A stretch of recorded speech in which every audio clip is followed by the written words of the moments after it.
This is Luis Martin, the art engineer, and I thought I'd do a best of from my studio. So it's the end of the year and it's a really great time to kind of look at the things that you've done and celebrate the things that you like and throw away the things that you don't like. Actually, no, don't throw away anything. I suggest that you create other collages from older work you don't like. So I've chosen 5, kind of randomly, because it's really hard to choose collages that I like, because I think sometimes I don't like a collage, but people get such interesting reactions from them that I begin to love them because people love them.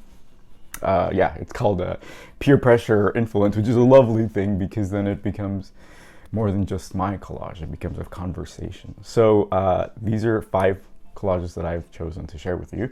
Let me know what you think. I think you're supposed to press like and follow and all the bells and whistles, so my algorithm is nice and healthy. So thank you for doing that. And thanks for joining me. I've had some amazing conversations online, offline, about collaging and all this great community that is blossoming everywhere. So thank you. If you're part of the Collage Dream community, hey, how are you? Love you. And if you're just watching on YouTube, go to collagedream.com and check out the community for your art studio practice. And if you are an art entrepreneur, heavy word, go to Collage Bus. We have some resources there for you as an artist and business person. So let's check out what I have. So the first collage I want to share with you is this one. So again, it isn't my favorite, but it was a really special one. This one is called the Shaman of Tecuala. Tecuala is the name of the town that my mother was born in, Mexico, Nayarit. And I don't often see images of people who look like me, especially not people who look like me older, right? So I was not raised with a large family. I didn't have grandfathers. So this image of this like masculine, older version of myself, perhaps a little wiser, he even looks a little sullen, was really exciting. I think this was actually sent to me by a friend. So it makes it even more special, right? So I was really enthralled by his gaze. He doesn't look apologetic. He doesn't look sad. He kind of looks, he has his feet planted in the ground, and who can't benefit from that kind of wisdom, right? So that's what this collage kind of came from. And if you've followed me in the past few weeks, you know we've all gone crazy with washi tape. So this is the washi tape that has made it into the studio and across our community. Very fun, very addictive, so be careful. And this orange was just such a beautiful, it just jumps off of this blue, right? So I love this because it kind of reminds me of that fire in your belly that you feel when you're young.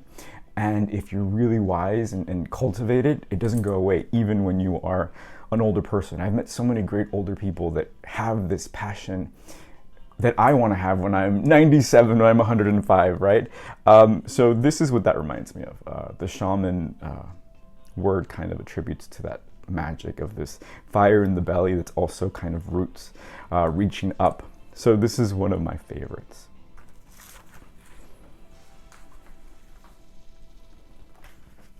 This one's another one that I love. I don't like to use iconic photography. I think this is kind of very recognizable, but this was very therapeutic for me. This is called Sister in the Wilderness. Can't speak. Sister in the Wilderness. And I made this thinking about one of my sisters. I have a sister, we're a little bit estranged, and I wanted to make something beautiful thinking about her, and something kind of beautiful and colorful came up, but still something very heavy with emotion, kind of the sadness, right? This woman, she's kind of confined in these bars, and perhaps she's trying to get away. She's looking out in the distance and might be cold. So there's all this emotion. It's still a beautiful image, and it celebrates, in some way, perhaps I'm the one that's kind of holding her, right? In my head, like, oh, I wish I can protect you, but I can't. So it's just a beautiful image that I found. And I keep saying beautiful and beautiful because I think that's kind of like a pillow. That's kind of something that makes me feel better about my situation or whatever I'm bringing into this collage. And that happens a lot.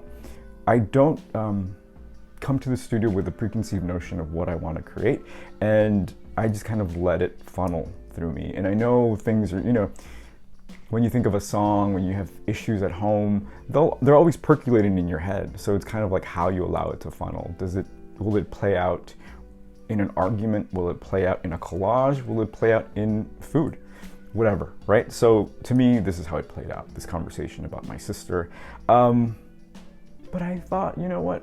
This is beautiful and all, but no, I need to change the narrative. I don't want to feel this way. I don't want to feel heavy about my idea about my sister. So I made another one. And again, I wasn't thinking about it, but as it kind of progressed, it became something. So I'll show you this one now. I mean, the difference, right? The stark difference. So this one's called The Duchess, My Sister. That's the name, The Duchess, My Sister. So here I turn my sister into the Duchess, right? So I want her to thrive. I want her to have gold and money.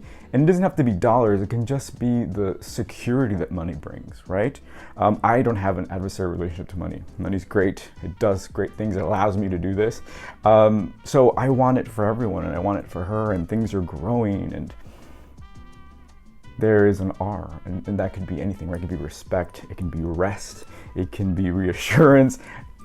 It's all kind of just came out of the blue, and you can read it however you want. But this came from a place of wanting to change the narrative, and you can do that through art, through meditation, through anything. So this is my way of changing the narrative from my point of view, and I'll send it to my sister.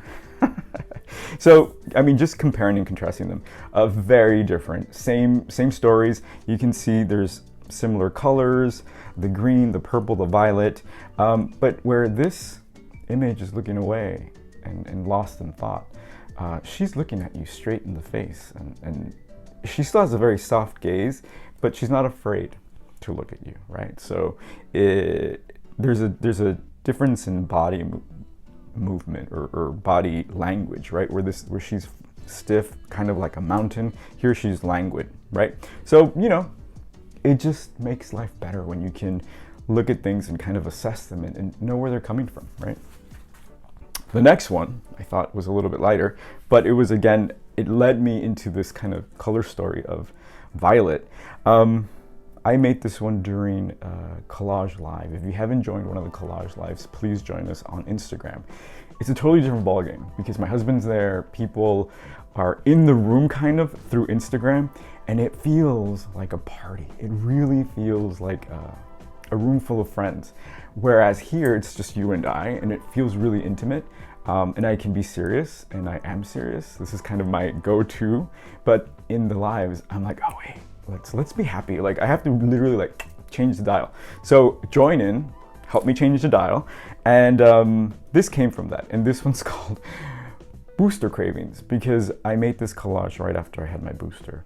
And it made me kind of euphoric. I don't think that's related, but that day I just remember I wanted to call everyone and tell them that I love them. And I was like, Elvis, my husband, should we call everyone and tell them that we love them? And he was like, no. But I think, again, that's me changing the narrative, right? This kind of scary thing that we have to get. I want to change the narrative. So here I am making something kind of fun. Again, this I did live, so I did it really fast. And the idea was just to kind of create pattern. And obviously this is a very famous actor whose name I forget. But it's just silly, right? So take these opportunities. Like, we don't get boosters every day, hopefully.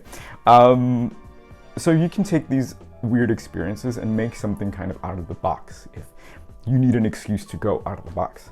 So this is fun. It reminds me of, what does it remind me? It reminds me of a bunch of things. It reminds me of candy, actually. I would love to eat all of these. And obviously the tart, my husband's a baker, so I love that idea. So this one's fun. And I've appropriated some Chinese writing and some wildlife. And it just reminds me of all the things I want in life, really, right?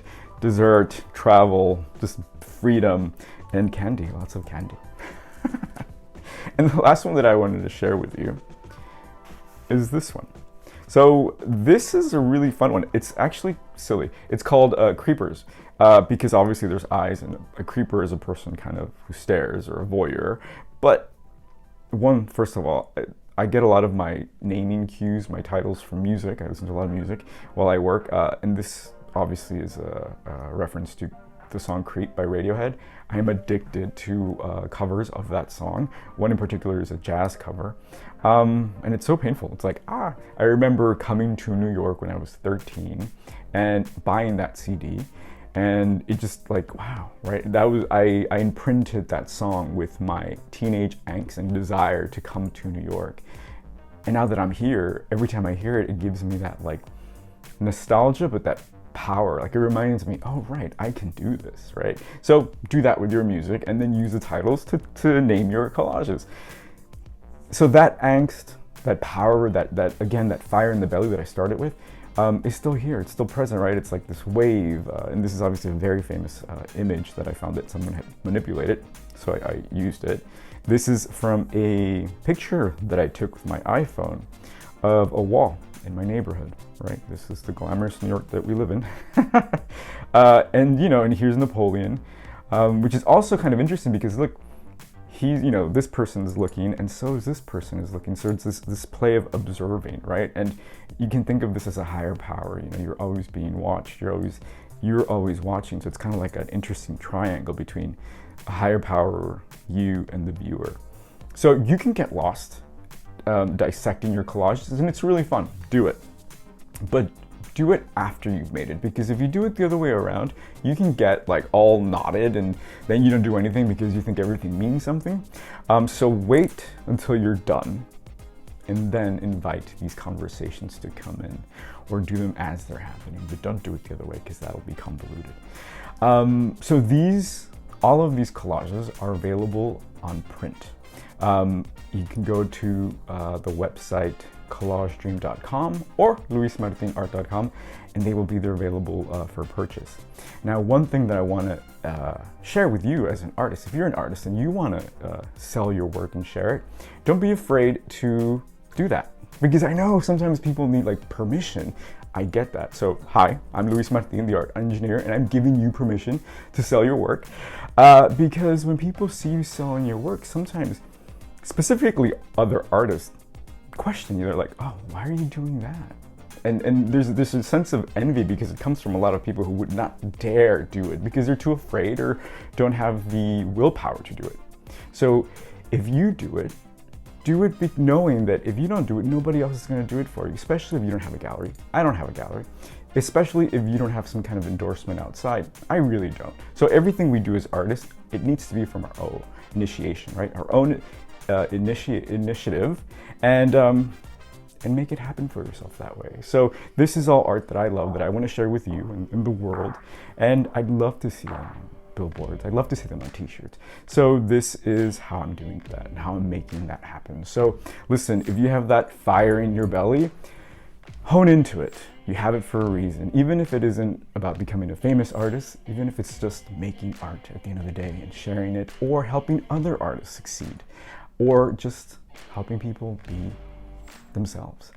So this is my best of 2021. I'm really excited about tomorrow and 2022 and 2023 to become that old man with the fire in his belly still burning. And I hope and wish for purpose and joy, if nothing else. All right, so this is Luis Martin, the art engineer. I will see you soon.